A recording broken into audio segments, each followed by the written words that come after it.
I've seen a lot of change, been through a lot of pain. Some things are not the same as they were a year ago, but all will be okay.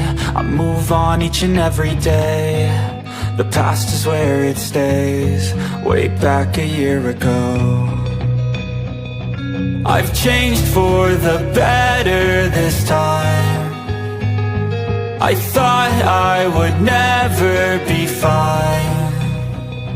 I strive just to say I'm alright, and for the first time in a long time I'm alright. I've seen a lot of change, been through a lot of pain. Some things are not the same as they were a year ago, but all will be okay.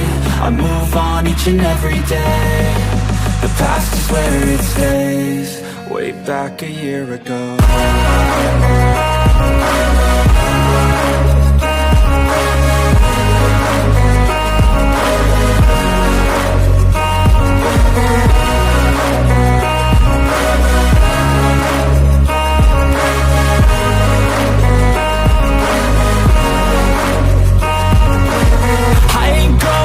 I'm not falling, I'll push all my chips and call all in. I'll bet on myself, you keep stalling. I hear destiny and it's calling. I'll keep my head up high through the downs and lows, and we're all going life. Still nobody knows, but I'ma choose what's right and take what comes and goes. And ain't no one in life holding me back no more.